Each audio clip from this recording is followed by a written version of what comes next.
Good morning to all.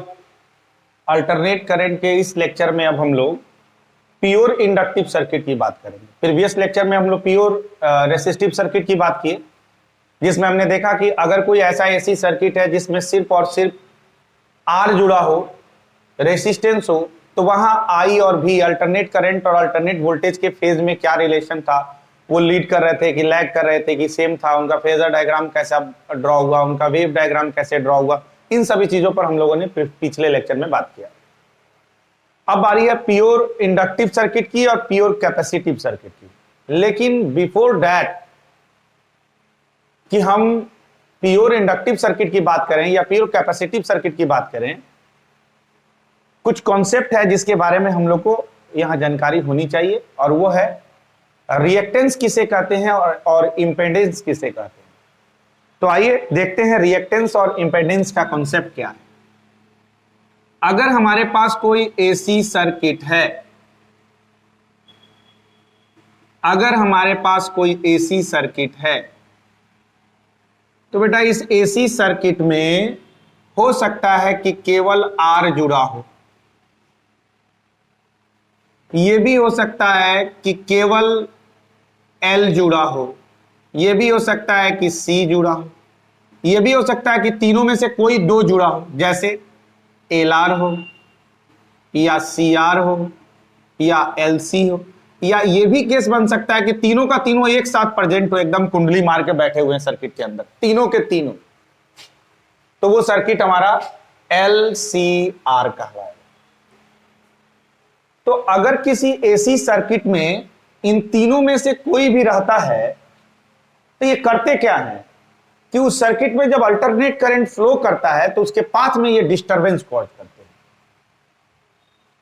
Are हो या L हो या सी हो, या इनमें से कोई दो हो, या इनमें से तीनों के तीनों प्रेजेंट हो, ये करते क्या है कि जब भी उस एसी सर्किट से अल्टरनेट करंट की फ्लो होती है तो उसके पाथ में ये डिस्टरबेंस कॉज करते हैं, और इसी डिस्टरबेंस को हम रेसिस्टेंस के नाम से, कभी रिएक्टेंस के नाम से और कभी इंपेडेंस के नाम से जानते हैं। तो अब रेसिस्टेंस कब बोलेंगे? अगर सर्किट में आर है और डिस्टरबेंस यही कॉज कर रहा है, पाथ में डिस्टरबेंस यही कॉज कर रहा है, तो यह कहलाता है रेसिस्टेंस। क्या कहलाता है? रेसिस्टेंस। और अगर हमारे एसी सर्किट में एल प्रेजेंट है, कोई इंडक्टर, और वो डिस्टरबेंस कॉज कर रहा है, या सी प्रेजेंट है और ये डिस्टरबेंस कॉज कर रहा है, तो इन दोनों को कंबाइंड रूप से रिएक्टेंस कहा जाता है। मतलब एल के कारण अगर डिस्टरबेंस कॉज किया जा रहा है फ्लो में, तब भी वो रिएक्टेंस कहलाएगा, और सी के कारण अगर डिस्टरबेंस कॉज किया जा रहा है तब भी वो क्या कहलाएगा? रिएक्टेंस कहलाएगा। लेकिन दोनों का नाम अलग अलग है। अगर एल प्रेजेंट है तो ये कहलाएगा इंडक्टिव रिएक्टेंस। क्या कहलाएगा? Inductive reactance. और अगर सी के कारण डिस्टरबेंस हो रहा है तो ये कहलाएगा कैपेसिटिव रिएक्टेंस। इंडक्टिव रिएक्टेंस का हम सिंबल एक्सएल लिखते हैं और इसको हम एक सी से रिप्रेजेंट करते हैं। समझ में आ गया रिएक्टेंस का कॉन्सेप्ट क्या है? जब भी एसी सर्किट में अल्टरनेट करंट के पाथ में अगर एल या सी डिस्टरबेंस कॉज करे इंडिविजुअली, अकेले, तो वो रिएक्टिव इंडक्टेंस इंडक्टिव रिएक्टेंस या कैपेसिटिव रिएक्टेंस के नाम से जाना जाता है। इंडक्टर होगा तो इंडक्टिव रिएक्टेंस, कैपेसिटर होगा तो कैपेसिटिव रिएक्टेंस। और यदि किसी सर्किट में इनमें से कोई दो हो या तीनों के तीनों प्रेजेंट हो, तो यहां जो डिस्टरबेंस कॉज किया जाएगा इसका नाम है इंपेडेंस, और इसको रिप्रेजेंट करते हैं हम जेड से। तो आगे चल के तो इन सर्किटों को भी हमको पढ़ना ही है, L R circuit, C R circuit, L C circuit, L C R circuit. तो यानी समझ लीजिएगा कि जब एल आर आएगा, सी आर आएगा, एल सी आएगा या एल सी आर सर्किट आएगा, तो वहां पर जो रेसिस्टेंस के रूप में बिहेव करेगा, जो इफेक्टिव रेसिस्टेंस का काम करेगा वहां, वह इंपेंडेंस कहलाएगा। और यहां जो रेसिस्टेंस का काम कर रहा है, इन दो केसेस में जो भी रेसिस्टेंस की तरह बिहेव करेगा वह रिएक्टेंस कहलाएगा। क्या कहलाएगा? रिएक्टेंस। एल सर्किट में जो रेसिस्टेंस की तरह बिहेव करे वो रिएक्टेंस कहलाएगा। सी सर्किट में जो रेसिस्टेंस की तरह बिहेव करे वो रिएक्टेंस कहलाएगा। ये भी रिएक्टेंस कहलाएगा, ये भी रिएक्टेंस कहलाएगा। नेमिंग अलग अलग है। अगर एल सर्किट है तो इंडक्टिव रिएक्टेंस, अगर सी सर्किट है तो कैपेसिटिव रिएक्टेंस। क्लियर हुआ? क्लियर हुआ? मतलब जो भी हमारे पास 7 तरह के सर्किट हैं, सातों सर्किट में एल, आर और सी जो होते हैं वो अल्टरनेट करंट के जो फ्लो करने का जो पाथ है उसमें डिस्टरबेंस कॉज करते हैं और उनको हम रिएक्टेंस या इंपेंडेंस के नाम से जानते हैं। अब रिएक्टेंस कब बोलेंगे और इंपेंडेंस कब बोलेंगे? अगर केवल एल सर्किट है तो वहां जो रेसिस्टेंस के रूप में बिहेव करेगा, रेसिस्टेंस की तरह बिहेव करेगा, जो डिस्टरबेंस कॉज करेगा। आप अप टू 10th भी रेसिस्टेंस का कॉन्सेप्ट जानते हैं, रेसिस्टेंस का वर्क जानते हैं, कैसे जब करंट फ्लो करता है तो उसमें वो डिस्टरबेंस कॉज करता है। तो उसी तरीके से एल सर्किट में जो रेसिस्टेंस की तरह बिहेव करने लगे, जो रेसिस्टेंस की जगह पर आए, वह रिएक्टेंस के नाम से जाना जाता है। एल सर्किट होगा तो इंडक्टिव रिएक्टेंस और सी सर्किट होगा तो कैपेसिटिव। और अगर इनमें से कोई दो एक साथ आया या तीनों एक साथ आया तो यहां जो डिस्टरबेंस कॉज किया जाएगा, यहां जो रेसिस्टेंस के रूप में बिहेव करेगा, रेसिस्टेंस की तरह बिहेव करेगा, जो रोल आर सर्किट में रेसिस्टेंस करता है वही रोल इन सर्किटों में जो करेगा वो इंपेंडेंस के नाम से। तो I think it is clear. और एक और बात, अब यहां पे जो रिएक्टेंस आया है वो जस्ट लाइक रेसिस्टेंस की तरह बिहेव कर रहा है, रेसिस्टेंस के जगह पर आया है, उसका रोल प्ले कर रहा है इन सर्किटों में। तो रेसिस्टेंस का यूनिट आपको मालूम है ओम, यहां इसका भी यूनिट ओम ही होगा। तो मिटा दें, इनको मिटा दें। अब हम लोग आज के लेक्चर में बात करने वाले हैं प्योर इंडक्टिव सर्किट। तो चलें प्योर इंडक्टिव सर्किट की तरफ। नोट कर लीजिए, नोट कर लीजिए, आगे काम आने वाला है ये, आगे इसकी जरूरत पड़ेगी, नोट कर लीजिए। हो गया? ठीक। प्योर इंडक्टिव सर्किट मतलब एक ऐसा एसी सर्किट जिसमें अब रेसिस्टेंस नहीं होगा। अब क्या होगा? अब क्या होगा? अब इसमें बेटा होगा इंडक्टर लगा हुआ, कोई कॉइल होगा। जैसे चलिए सर्किट बनाकर देखते हैं।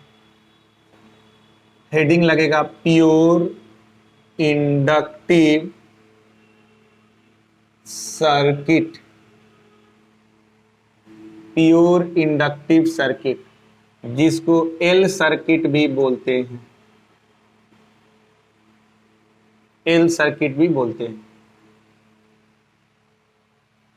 अब माना कि कोई सर्किट में ये हमने लगा दिया एक इंडक्टर और इसको लाकर हमने किसी अल्टरनेटिंग सोर्स ऑफ ईएमएफ या वोल्टेज से जोड़ दिए, जिसका मान है V is equal to V naught sine omega T.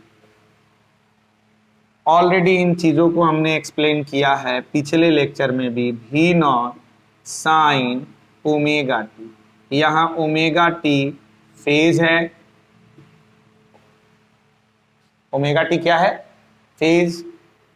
V not क्या है? पीक वैल्यू है। पिछले कई एक लेक्चरों में इस पर हम लोगों ने बात किया। और ये क्या है? इंस्टैंटेनियस वैल्यू है। क्लियर ना? बात वही हुई जो पिछले लेक्चर में हमने आपको समझाया था कि जो भी सर्किट दे रहा है पहले उस सर्किट डायग्राम को यहां कंप्लीट करो और सोर्स से कनेक्ट करो और आई निकालने का प्रयास करो। याद है ना? जो लोग डायरेक्ट इस लेक्चर को देख रहे हैं तो प्रीवियस लेक्चर का लिंक इसके इस लेक्चर के डिस्क्रिप्शन बॉक्स में हम दे देंगे। वहां से जाके प्रीवियस लेक्चर कम से कम प्रीवियस 2 लेक्चर देख कर आइए, तभी जाके एसी सर्किट वाला जो कॉन्सेप्ट है वो आपको समझ में आएगा। दोनों वीडियो का लिंक या फिर इस सीरीज में जितने भी लेक्चर हुए हैं सबका लिंक इसके डिस्क्रिप्शन बॉक्स में रहेगा, वहां से जाके देख कर आइए तो ये लेक्चर और बेहतर तरीके से समझ में आएगा। अब हमारा पहला टारगेट ये होगा कि हम यहां से आई कैलकुलेट करें। क्या कैलकुलेट करें? आई। क्योंकि आई कैलकुलेट करेंगे उसके बाद ही हमें पता चलेगा कि आई और भी के फेज में क्या रिलेशन है, मतलब दोनों सेम फेज में हैं, या भी लीड कर रहा है या आई लीड कर रहा है। इसकी जानकारी तभी हो पाएगी जब हम इसके मदद से आई कैलकुलेट करें। अब आई कैसे कैलकुलेट करें, इसके लिए ईएमआई के चैप्टर में जो कॉन्सेप्ट पढ़ाए गए हैं उसका यहां जरूरत पड़ेगा। आई थिंक कि आप ईएमआई पढ़ के ये लेक्चर देख रहे हैं। अगर ईएमआई नहीं पढ़े हैं तो फिर यूट्यूब पर जाइए, सर्च करिए electromagnetic induction by Saurabh physics या सौरभ श्रीवास्तव सर, और वहां से आपको ईएमआई का लेक्चर सब मिल जाएगा। ईएमआई पढ़ के आइएगा तो इसमें उसकी जरूरत पड़ेगी उस कॉन्सेप्ट की। हालांकि हम प्रयास करेंगे कि अगर आप डायरेक्ट भी इस वीडियो को देख रहे हैं तो आपको समझ में आ जाए। देखिए इंडक्टर का कॉन्सेप्ट क्या कहता है कि अगर यहां से अल्टरनेट करंट गया तो अल्टरनेट करंट का तो डायरेक्शन फ्रीक्वेंटली चेंज करेगा, लेकिन हम मान लेते हैं कि किसी इंस्टेंट के लिए इसका डायरेक्शन कुछ ऐसा है।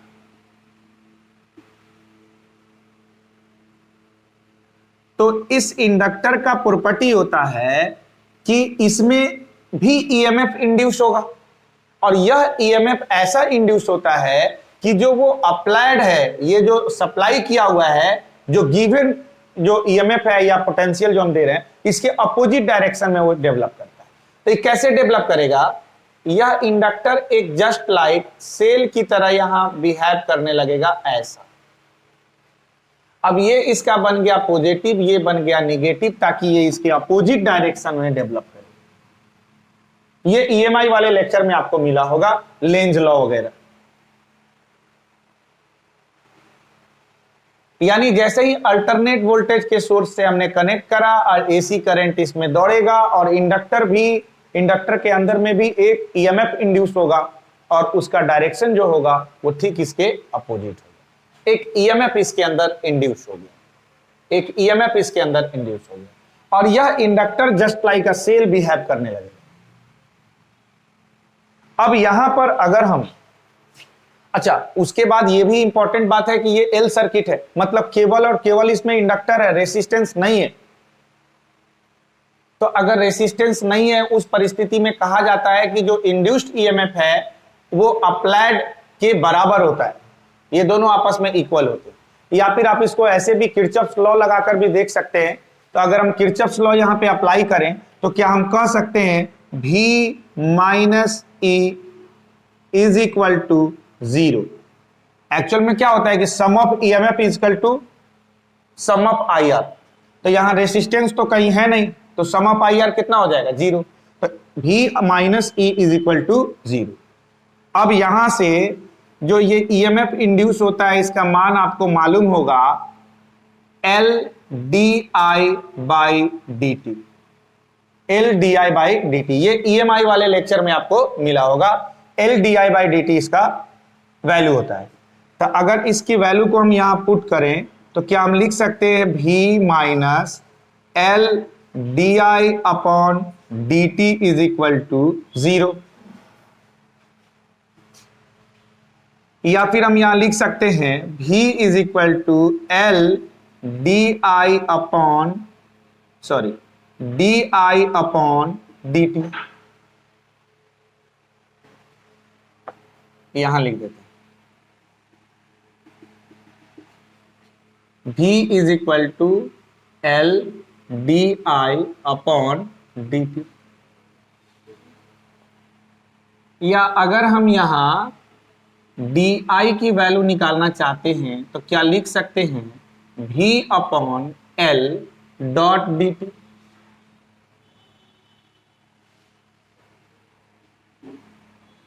या di इज इक्वल टू क्या हम लिख सकते हैं V के जगह पे जो हम यहां पे जो सप्लाई किए हैं वोल्टेज का जो एक्सटर्नल सोर्स है वो कितना है?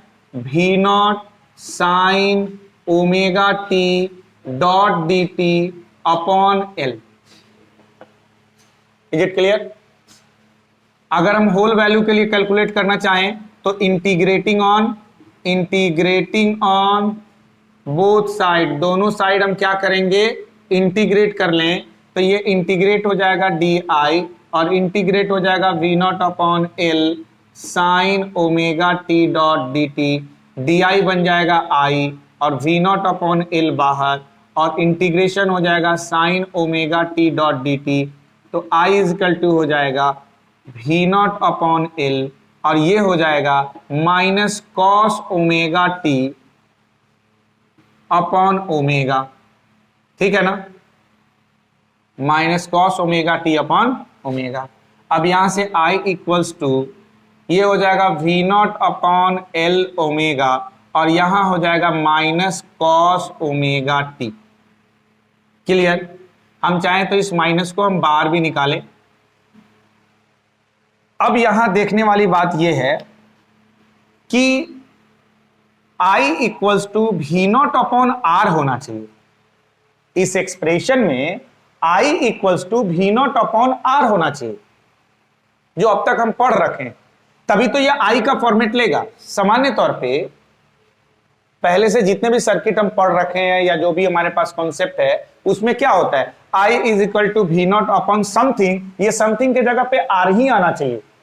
यानी यहां जो एल ओमेगा आया है ये L omega just behave as effective resistance.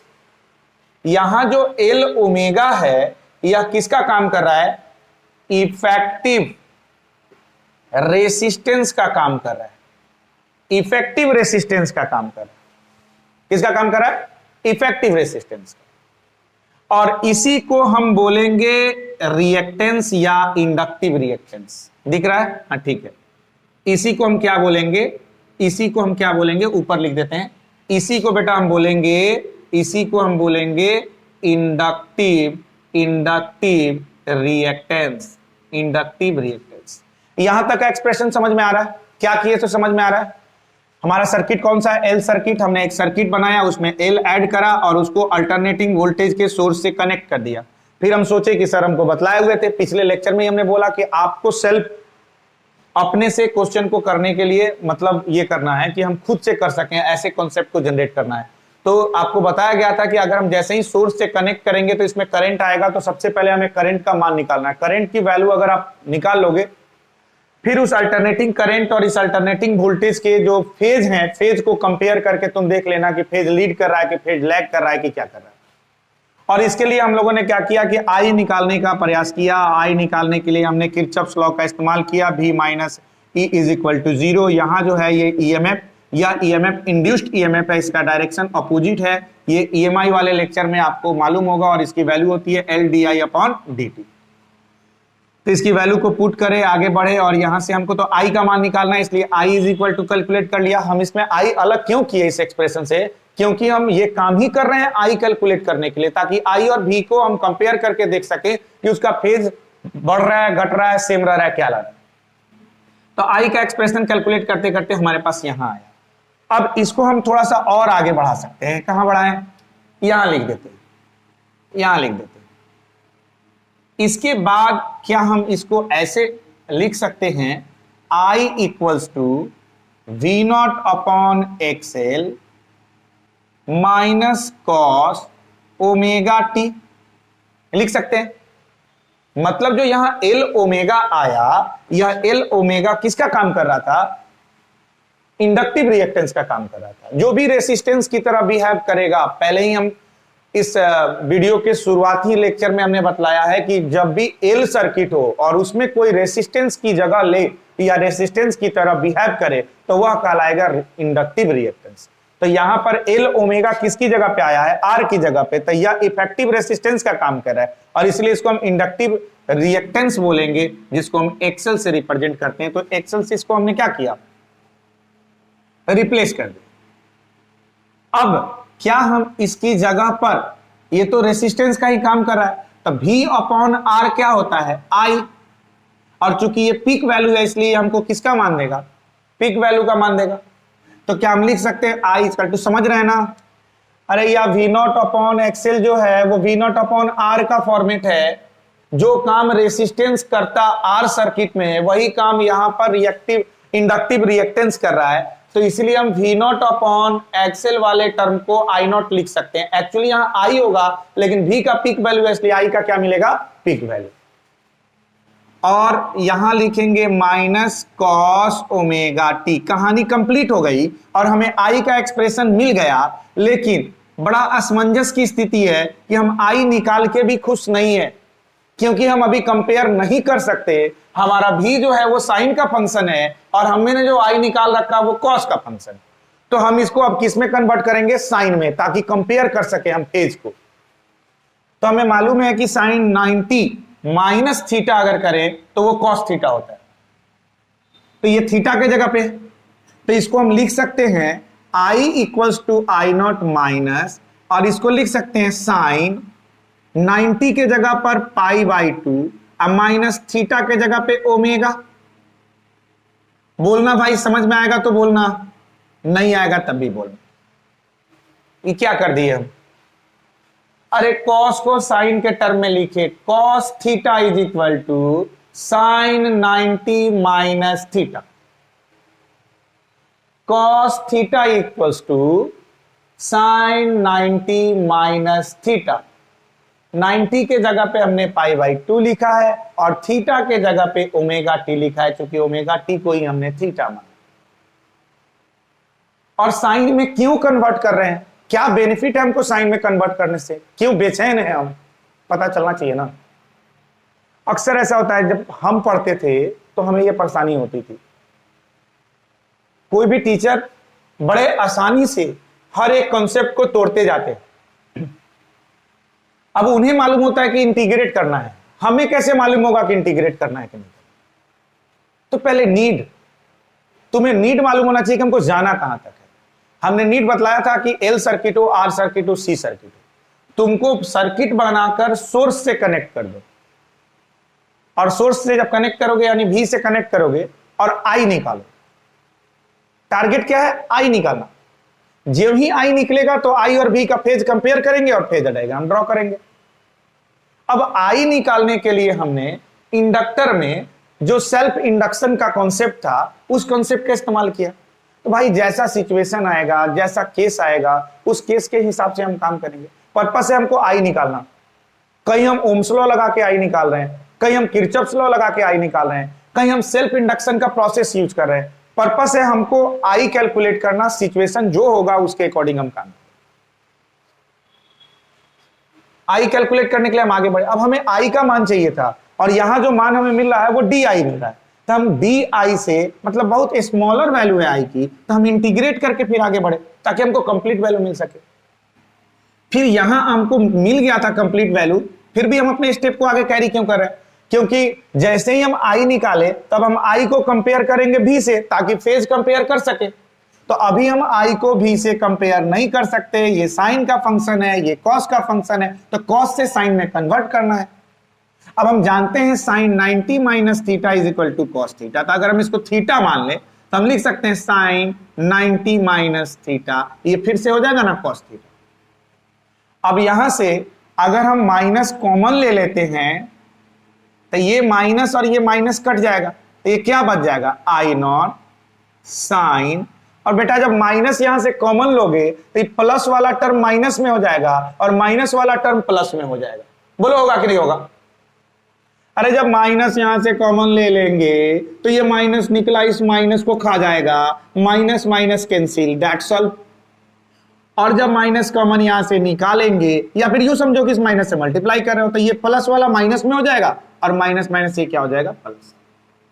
तो ओमेगा टी अब हो गया, अब ओमेगा टी हो गया, अब ओमेगा टी हो गया प्लस में और पाई बाई 2 हो गया माइनस। बोलो बात समझ में आ रही है? पाई बाई 2 हो गया माइनस, पाई बाई 2 हो गया माइनस। समझ में आ रहा है कि नहीं आ रहा? फास्ट तो नहीं हो रहा है लेक्चर? लेक्चर फास्ट तो नहीं हो गया? ये 10th क्लास का कॉन्सेप्ट है, उसको यूज किए। अब आपके पास एक एक्सप्रेशन आ गया आई का, I is equal to I not sine omega T minus pi by 2, या इसकी जगह पे आप 90 भी लिख सकते हो। अब ये भी साइन का फंक्शन है और भी साइन का फंक्शन है। अब हम इन दोनों को कंपेयर कर सकते हैं। बोलो यहां भी का फेज कितना है, ओमेगा टी, और यहां आई का फेज कितना है, ओमेगा टी माइनस 90। अरे भाई दिस इक्वल टू 90, कंफ्यूजन है क्या? अरे यही ना 90 के बराबर होता है, अर्थात आई का फेज और भी का फेज सेम नहीं है, नहीं है, नहीं है। इसी चीज पर मतलब थर्ड 2 लेक्चर पहले जब हम एसी सर्किट पढ़ा रहे थे तो इसी चीज पर बात कर रहे थे कि कभी आई हो सकता है कि लीड करे और कभी आई हो सकता है कि लैग करे। कभी हो सकता है आई और भी का फेज सेम हो, कभी हो सकता है आई और भी का फेज सेम नहीं हो। तुमको अपने से कुछ करना ही नहीं है। फेज सेम होगा तो आ जाएगा, नहीं होगा तब भी आ जाएगा। अब जैसे देख लो यहां आई का फेज क्या आया है, omega T minus pi by 2, मतलब ओमेगा टी माइनस 90 आया, और इसका फेज है ओमेगा टी। इसका मतलब है भी के फेज से आई का फेज 90 डिग्री लैग कर रहा है, पीछे है, लैगिंग में है, पीछे है। समझ में आया कि नहीं आया? यानी अगर पूछा जाए कि एल सर्किट में क्या होता है, तो एल सर्किट में आई और बी के बीच में रिलेशन यह है कि भी लीड कर रहा है और आई लैग कर रहा है। कितने से? 90 डिग्री से। अब ये कहानी हो गई तो हम आसानी से इसका फेजर डायग्राम ड्रॉ कर सकते हैं। पहले यहां तक का कॉन्सेप्ट क्लियर है या नहीं है? फास्ट तो नहीं हुआ, एक बार फिर से रिवाइज कर लेते हैं। प्योर एल सर्किट की बात हो रही थी, हमने एक सर्किट बनाया जिसमें इंडक्टर जोड़ा और उसको लाकर सोर्स से कनेक्ट कर दी। प्रीवियस लेक्चर में हमने बोला था कि जो भी सर्किट देगा उस सर्किट डायग्राम को बनाने के बाद उसको सोर्स से कनेक्ट करो और स्टेप 1 में तुम्हारा काम है आई कैलकुलेट करना। हम यहाँ आई कैलकुलेट करने के लिए सेल्फ इंडक्शन वाला प्रोसेस इस्तेमाल करें। हमको मालूम है कि जैसे ही यहाँ से एसी करंट इससे जाएगा, अब इसमें भी एक ईएमएफ इंड्यूस होगा जो अपोजिट डायरेक्शन में होगा, जिसकी value equal to L d I upon d t होता है। ये ईएमआई चैप्टर में आपने पढ़ा है। अब हमने क्या किया कि यहाँ पे 2 ईएमएफ हमको दिखने लगे, दो पोटेंशियल हमको दिखने लगा, और रेसिस्टेंस इसमें है नहीं क्योंकि हमको मालूम है प्योर इंडक्टिव सर्किट है, इसमें आर नहीं है। तो हम कह सकते हैं कि V upon this EMF is equal to 0, V minus EMF is equal to 0, induced EMF है ये। V माइनस इंड्यूस्ड EMF के जगह पे इंड्यूस्ड EMF का मान डाल दिए इज इक्वल टू 0। ये टर्म इधर आके पॉजिटिव हो जाएगा। हमको I का मान निकालना है, क्रॉस मल्टीप्लीकेशन करके हम I का मान निकालेंगे तो DI will be equal to V upon L dot dt। V के जगह पे जो हमने पोटेंशियल सोर्स दिया है उस सोर्स का वैल्यू रख देंगे। अब हम देखेंगे कि यहां जो वैल्यू आया वो आई का नहीं आया, ये डी आई का आया है, और हमें क्या चाहिए, आई चाहिए। Integrating on both side D I बन जाएगा I V not upon L, बाहर इंटीग्रेशन हो जाएगा sine omega T dot D T का, और sine omega T dot D T का इंटीग्रल वैल्यू आपको मालूम है minus cos omega T upon omega, omega आ जाएगा बाहर, V not upon L omega minus cos omega T. अब हम देख रहे हैं आमतौर पे अभी जितने भी हमने एक्सप्रेशन पढ़े हैं उसमें आई के जगह पर I is equal to V upon R होता है, लेकिन यहाँ I is equal to V not upon R नहीं है, एल ओमेगा है। यानी एल ओमेगा श्योरली आर का काम कर रहा है, इसलिए इसको हमने बोला कि ये इफेक्टिव रेसिस्टेंस है, और इस इफेक्टिव रेसिस्टेंस को हम इंडक्टिव रिएक्टेंस कहेंगे। क्योंकि इस लेक्चर के शुरू में हमने बतलाया है कि अगर एल सर्किट में जो रेसिस्टेंस का काम करेगा वो इंडक्टिव रिएक्टेंस कहलाएगा।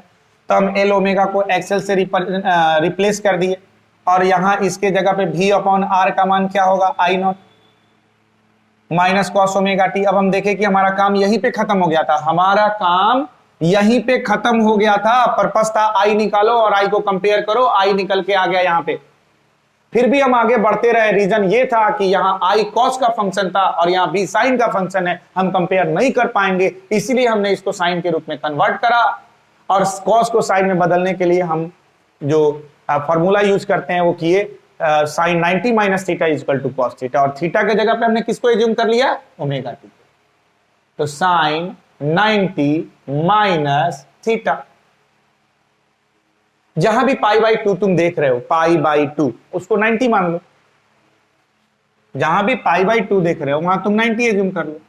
अरे भाई पाई बाई 2 का मतलब क्या हो गया, 90 डिग्री हो गया। ठीक,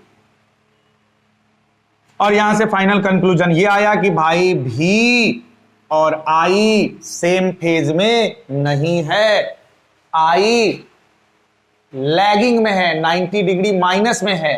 भी लीड कर रहा है, आई लैग कर रहा है, मतलब भी अपने मैक्सिमम वैल्यू पर पहले पहुंचेगा, आई अपने मैक्सिमम वैल्यू पे पीछे पीछे बाद में पहुंचेगा। पहले आप यहां तक नोट करिए और उसके बाद हम लोग अब इसका फेजर डायग्राम ड्रॉ करेंगे, फिर इसका सिंपल तरीका देखेंगे फेजर डायग्राम को रिप्रेजेंट करने का, और उसके बाद वेव डायग्राम की ओर बढ़ेंगे। Is it clear?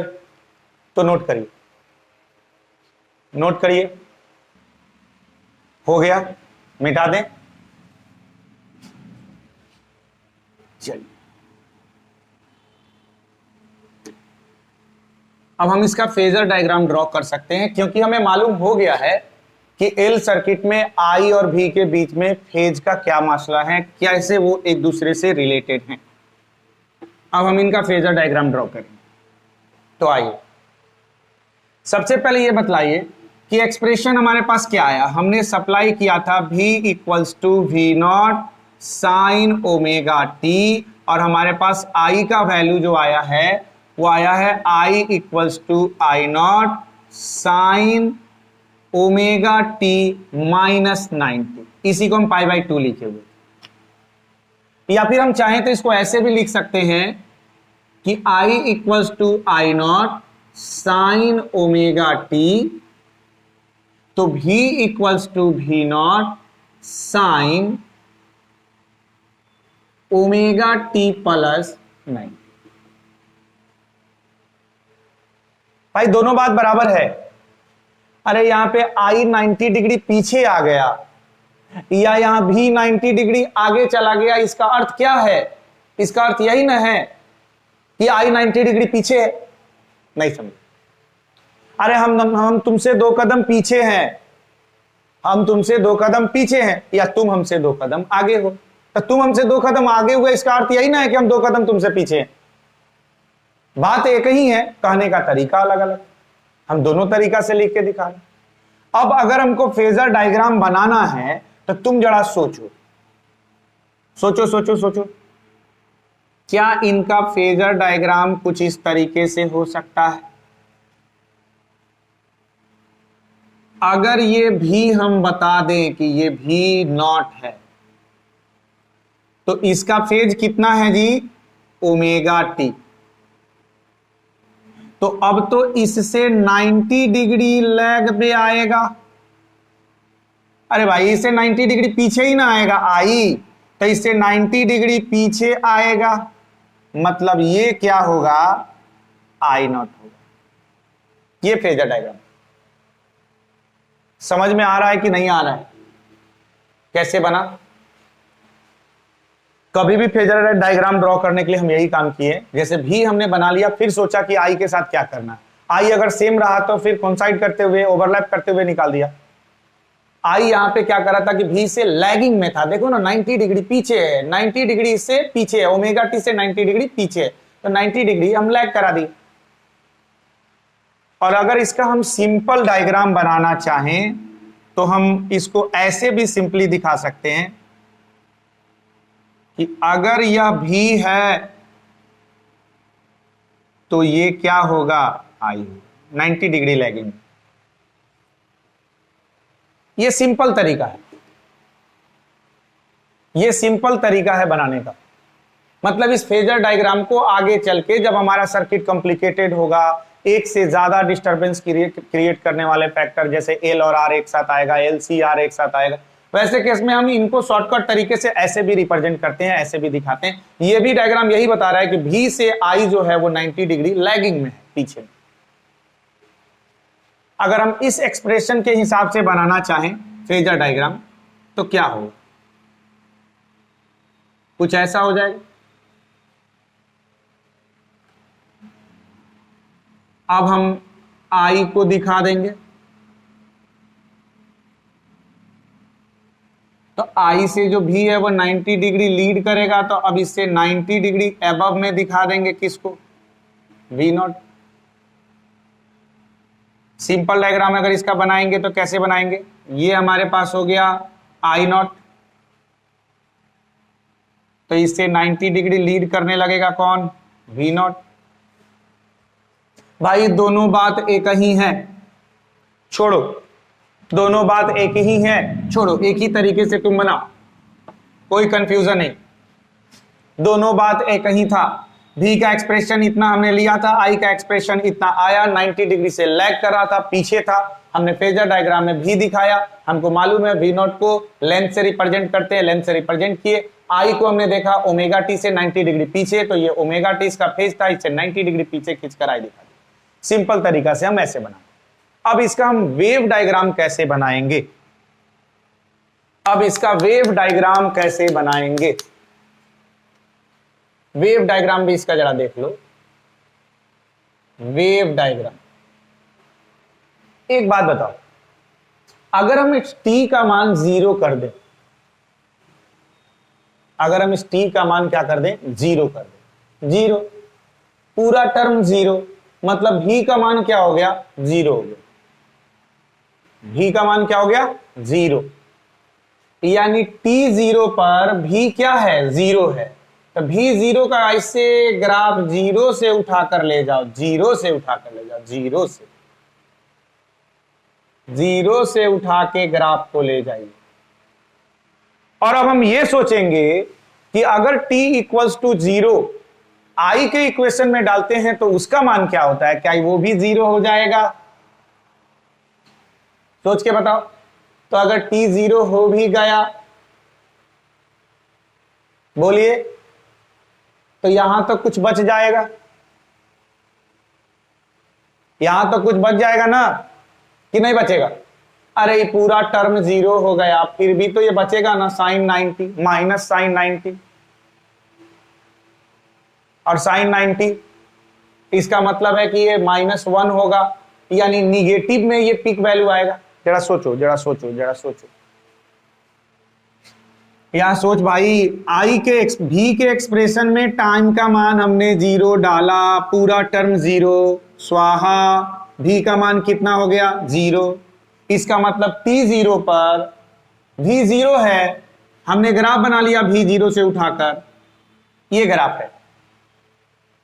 अब हमको आई का ग्राफ खींचना है, तो हमें मालूम होना चाहिए ना कि जब वेलोसिटी 0 है तो आई कहां है। ऐसे तो हम फेजर डायग्राम से मालूम है हमको कि आई से 90 डिग्री लैगिंग में होगा, पीछे में होगा, लेकिन हम इस एक्सप्रेशन से भी निकालना चाह रहे हैं, तो इसमें टाइम का मान 0 डाल के देखो, टाइम का मान 0, पूरा टर्म 0, फिर भी तो ये टर्म 0 नहीं हुआ, ये साइन, अच्छा एक चीज बताओ, कहीं लिखा हो साइन माइनस थीटा, तो क्या इसको माइनस साइन थीटा नहीं लिख सकते, नहीं लिख सकते हैं। तो यहां अगर ये पूरा टर्म 0 हो जाएगा तो साइन -90, इसका मतलब माइनस साइन 90, इसका मतलब -1, 1 से आई नॉट में मल्टीप्लाई करेंगे, इसका मतलब क्या होगा, इसका मतलब क्या होगा, चलो चलो चलो चलो यहीं पे सॉल्व करके देखते हैं। क्या इसको हम ऐसे लिख सकते हैं, I equals to I not minus sine 90, क्या लिख सकते हैं, minus I not, minus I naught, कैसे, क्योंकि साइन 90 डिग्री बराबर 1, साइन 90 डिग्री बराबर 1। इसका मतलब हुआ कि जो आई का मान आया है वो आई नॉट के बराबर है, यानी जिस समय भी का मान 0 हो रहा, यहां टाइम का मान 0 डालो, यहां टाइम का मान जैसे ही 0 डालोगे, जैसे ही 0 डालोगे पूरा स्वाहा, जिस समय भी का मान 0 हुआ उस समय आई का मान कितना हो गया, आई नॉट, उस समय आई का मान कितना हो गया, आई नॉट। जिस समय भी का मान 0 हुआ उस समय आई का मान कितना हो गया, आई नॉट, वो भी निगेटिव में। आई नॉट का मतलब पिक, मतलब जब वेलोसिटी 0 है तो करंट अपने पिक वैल्यू पर है। तो अब हम इसका क्या करेंगे, जब वेलोसिटी 0 है तो करंट पिक वैल्यू पर है, ऊपर से भी उठा सकते हैं, नीचे से भी उठा सकते हैं, निगेटिव में है तो नीचे ही से उठा के दिखाते हैं। जब करंट 0 है तो ये अपने पिक वैल्यू पर है, और जब वोल्टेज जब पीक वैल्यू पे होगा तो करंट यहां पे होगा 0 पे। बोलिए, अरे भाई उल्टा चल रहा है कि नहीं चल रहा है सीरीज? जब पोटेंशियल 0 है उस समय करंट कितना आया, आई नॉट क्या है? Peak value, maximum value, current का मैक्सिमम वैल्यू, पीक वैल्यू। तो जब भी 0 है तो आई पीक है, और जब भी पीक होगा तो आई 0 हो जाएगा। बोलो ना। तो इसका ग्राफ क्या ऐसे जाएगा? इसका ग्राफ क्या ऐसे जाएगा?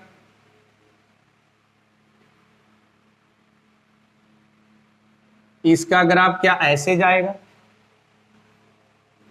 बोलो। अब फिर ये जब 0 हुआ तो ये अपना पीक वैल्यू ले लिया, जब ये 0 हुआ तो ये अपना पीक वैल्यू लिया, जब ये 0 हुआ तो ये अपना पीक वैल्यू लिया, जब ये 0 हुआ तो ये अपना पीक वैल्यू लिया। समझ रहे कि नहीं समझ रहे? तो ये जो डायग्राम ड्रॉ हुआ है ये डायग्राम कहलाएगा वेव डायग्राम। कौन डायग्राम? Wave diagram.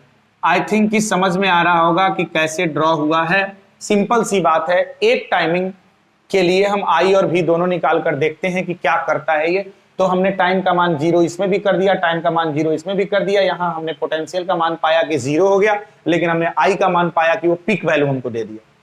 इसका मतलब जिस समय भी 0 है उस समय आई पीक पर है। तो जिस समय भी 0 है उस समय आई पीक पर है। तो जिस समय भी पीक पर होगा उस समय आई कितना पर आ जाएगा? 0। तो वो वाला ग्राफ हम दिखाएंगे। देखो, भी 0, आई अपने पीक मान, भी बढ़ते बढ़ते बढ़ते बढ़ते पीक हुआ तो आई घटते घटते घटते घटते 0 हो गया, भी घटते घटते घटते घटते 0 तो आई बढ़ते बढ़ते बढ़ते बढ़ते पीक, भी बढ़ते बढ़ते बढ़ते बढ़ते मैक्सिमम, आई घटते घटते घटते घटते 0। तो ये वाला ग्राफ चलेगा, ये वेव इक्वेशन का। तो ये था बाबू pure inductive circuit. Pure inductive circuit मतलब एक ऐसा सर्किट जिसमें सिर्फ और सिर्फ इंडक्टर जुड़ा हो। आई थिंक कि यहां तक कंप्लीट हो गया होगा। अगर कंप्लीट हो गया तो पहले नोट करके आए। हो गया? स्क्रीनशॉट वगैरह ले लिए? तो चलिए, अल्टरनेट करंट में एसी सर्किट का सीरीज शुरू है और इसमें आज हम लोग प्योर इंडक्टिव सर्किट को भी कंप्लीट कर लिए। प्रीवियस लेक्चर में हमने देखा कि प्योर रेसिस्टिव सर्किट होता है तो आई और भी दोनों सेम फेज में होता है। आज हमने देखा कि प्योर इंडक्टिव सर्किट है तो आई और भी सेम फेज में नहीं है। आई जो है वो लैगिंग कर रहा है। लैगिंग, इस बात को दिमाग में रखना होगा, जो तीनों सर्किट है, आर सर्किट, एल सर्किट और सी सर्किट, इन तीनों में आई और भी का जो आपस में रिलेशन है फेज में, उसको दिमाग में बैठा के रखना होगा। जैसे क्लियर हो गया कि अब आर सर्किट कहीं भी होगा तो हम आई और भी को सेम फेज में लेंगे, और आज ये क्लियर हो गया कि अगर एल सर्किट होगा तो आई और भी सेम फेज में नहीं होगा, लीडिंग में होगा भी और लैगिंग में होगा आई, लैगिंग में होगा आई। क्लियर ना? पहले भी अचीव कर लिया, बाद में आई करा, पहले भी अचीव करा, फिर बाद में। तो आई थिंक कि प्योर इंडक्टिव सर्किट का भी ये कॉन्सेप्ट क्लियर हो गया। इतना रिवाइज करके रखिए और अपने हिसाब से इसका फेयर भी अपने लैंग्वेज में बना लें तो और ज़्यादा बेहतर है। रिवीजन पॉइंट ऑफ व्यू से आपके पास रहेगा, क्योंकि स्क्रीनशॉट मोबाइल में रहेगा तो कितने टाइम तक रहेगा। इसलिए बेटा सही तरीका यह है कि लेक्चर को आप 2 बार 3 बार, जब तक आपका कॉन्सेप्ट क्लियर नहीं होता है आप रिप्ले करके देखो, और जब पूरा कॉन्सेप्ट क्लियर हो जाए तो अपने ओन लैंग्वेज में इन सारे टॉपिकों का नोट्स तैयार करो, ताकि जब नोट्स फाइनली आप अपने लैंग्वेज में बनाएंगे तो 2 बेनिफिट होगा। एक तो आपका प्रॉपर्ली नोट्स भी आ रहा है जो आगे चल के रिवीजन के लिए आपको काम आएगा, और दूसरी चीज ये है कि जब सेल्फ नोट्स बना रहे होंगे तो आपको पता चलेगा कि जो भी टॉपिक आपने पढ़ा है उसमें से कितना आपके दिमाग में है और कितना अभी मिसिंग जा रहा है, तो उसको आपको दोबारा पढ़ने की जरूरत होगी। तो यहां तक का टॉपिक कंप्लीट करिए, फिर आप नेक्स्ट लेक्चर में हम लोग प्योर कैपेसिटिव सर्किट पर बात करेंगे। तब तक के लिए बहुत बहुत धन्यवाद। Thank you.